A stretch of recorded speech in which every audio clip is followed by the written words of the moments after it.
Okay, cool. And what's the other one? Baby, which channel are you going to use for this? I have no idea. I don't know where this is going. Okay, are y'all from around here? Okay, cool. What's your name?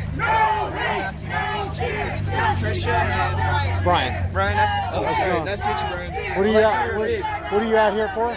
I'm out here supporting the King's Day protest. Okay. So. And what's the beef? Well, right now we're showing our disagreement with the consolidation of power within the executive branch, and we're also showing our disapproval with the illegal deportations that people aren't getting their due process before they're being sent. So mostly we're out here because of the power that Trump's trying to consolidate and take away from the judiciary and the legislative branch and the deportation. Are you typically a political person? I typically am. I'm registered independent, so I base my vote off of people's character and things like that. So it's not like you have a dog in the fight. You're not Democrat or Republican. You're not against... Well, I have a dog in the fight because I care about my wife's kids' future. I care about our country's future. Yeah. I have friends that weren't born in America, but they were raised here. And so, like, they grew up, paying taxes, all that stuff. So I'm just fighting for their right to have a chance of staying here.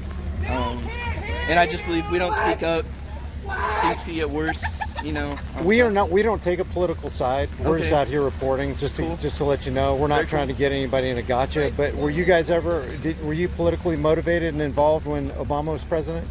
Well, that was in 2008, so like when he got first elected, I was just a junior, a sophomore, so I wasn't able to vote. And then I went to college, and then I voted in the 2012 election. For Obama? Yeah, for Obama at the time, because I can't remember who was running against him at the time. Romney. Yeah, Romney, that's right. But I was a little more ignorant in college. I just felt I was voting more with my heart than like getting into the issues. And now as I've gotten older, I understand that politics are a lot more, it's not black and white, there's a lot of gray area. So I've opened myself up to people that I would normally just not talk to as well. And that's why I'm registered independent, because I recognize things that both parties do that aren't, I think, in the best interest for everyday Americans. Right. So, do you think you would have protested against Obama because he was known as the deporter-in-chief, even above what Trump's doing? No. I would, no matter who's president, if I don't agree with our policies, I'm going to show up and protest. Right. Now, at that time, I was in college, so I'm just saying. I was only thinking about myself. Knowing what you know now, would you have protested Obama for doing the same thing? There's probably things. Every past president, I probably would have protested against. Right. I think people are feeling more emboldened to come out and protest now, just because there's a lot of fear going on. There's a lot of uncertainty. Well, there's a lot of good people actually being deported. Exactly. Yeah. There's a lot of American businesses that have to close because their workforce is being taken away from them. And I also know, and people, I know people talk about. Can we stand over here in the grass? Fuck you! Yeah, and I know that. There's younger people out here too, so there's going to be some of that yelling out. Yeah, there's going to be some testosterone going around. Yeah. Sorry, will you repeat your question? I apologize. There's a lot of small businesses going out of business. For example, I saw a CNN article the other day, or an episode where there's a guy in Key West who is a roofer for 44 years, and a primary portion of his workforce is Hispanic. Right. And 66% of his workforce was deported, which means he loses his business. Yeah, of course. I think a lot of people worry that immigrants are like taking jobs. I think that's. No. So I know a lot of some fears I hear from like people that are anti-immigration, I guess, is they're concerned with not enough jobs, but a lot of times those jobs these immigrants are filling are jobs that U.S. citizens don't want to work because the people who are employing these people can't afford to pay the wages. Yeah. Even though, like, I would argue the minimum wage is not very livable for most people. Do you think the minimum wage should be regulated by the government?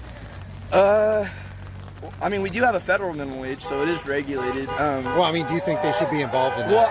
Well, I think so, because I think the purpose of the federal government is to protect, like, their citizens. I don't think their primary purpose is to, like, just boss us around, but I think they're there to protect us.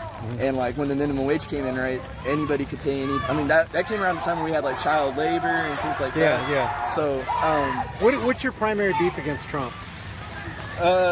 the main things I don't agree with are the deportations. I agree that people, if you're a violent criminal, that you should go back and let wherever you were from, let them go through their legal system. But I don't think we can just pick them up off the street, because you might pick someone up that's not it.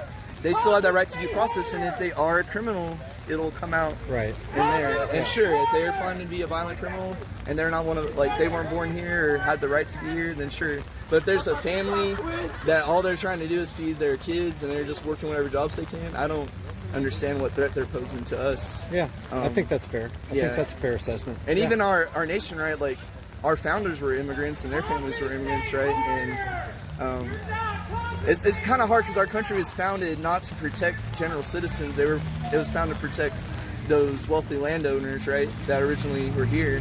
And as our country grew, those freedoms expanded to more citizens. Like, for example, like your wife, what's your name again? Trisha, you probably couldn't vote, like, how long ago? Like 1918? Right. Like over almost 150 years, women couldn't vote, so that was half of our population didn't have a voice. And then black people were just enfranchised since the founding, so it's do you think voting even matters since 1913, though? Do you think it really matters? I think it matters. I think a lot of people are discouraged, and we don't have a lot of... Oh, sorry. Like, for instance, in Oklahoma, right? Y'all are from Oklahoma? No. Oh, you're not? She's Where are y'all from California. I'm from Indiana. Indiana? Okay. Yeah. So, like, I was born and raised in Oklahoma, but my mom's from Pennsylvania, so I have that, and my dad's side's from here. But, sorry, you were saying... Well, in what sense does voting really matter when the people who own the issuance and value of our currency can set it, and they actually control the value of our time and labor through that currency? What does it matter if it's a Republican, Democrat, Obama, Trump, Clinton, Reagan? What does it matter? No, I agree. I think our vote still matters, because if you get enough people that want to vote. But, like, for instance, in Oklahoma, like, our turnout, we have one of the lowest voter turnouts. Mm-hmm. And I think if the average person got out, we would see we're not right and left, we're more in that middle.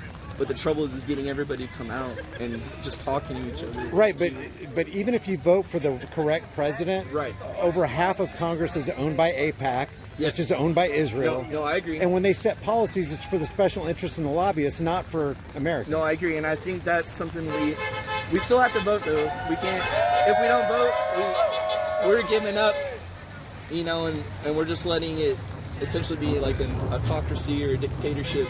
But we signed into law, I forget how long ago, that Citizens United, which allows, like, corporations to donate money. It allows those PACs that you're talking about form. Yeah. So that's something we should be, as citizens, actively reaching out, trying to repeal that.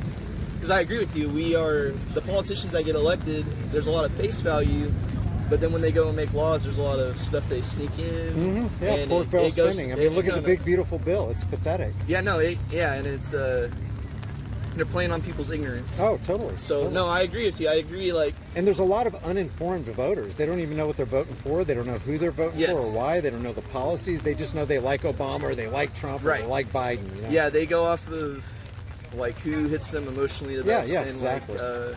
When really, I feel like everybody's mostly in the middle. We want some of the same things, but they play on our fears and our hate. I totally agree, man. What's your name? I'm Matthew. Matthew, I'm Brian. Matthew Church. So. Great conversation, man. Yeah, I appreciate y'all, being out here, getting a voice. If most of the people driving by aren't with us, but they're welcome to come out here and voice their opinions. Right. Most of them have just been yelling, like, fuck you, and I've been a lot of, like, Hitler signs too, which is kind of crazy. That is crazy. They're so pro-American. I know that's crazy. What drives me nuts is, like, at least be consistent in your views. Yeah. But that goes for everybody. We kind of when we get emotional, we get a little irrational. And people may be doing that just to push people's buttons. I can't imagine that. Maybe they're white supremacists. I don't know. It's crazy. Yeah, our world is very crazy. Yeah, and all right, it's crazy. Matthew, thanks for being you. out here. Appreciate it, man. Yeah, nice meeting you. Take care, Trish.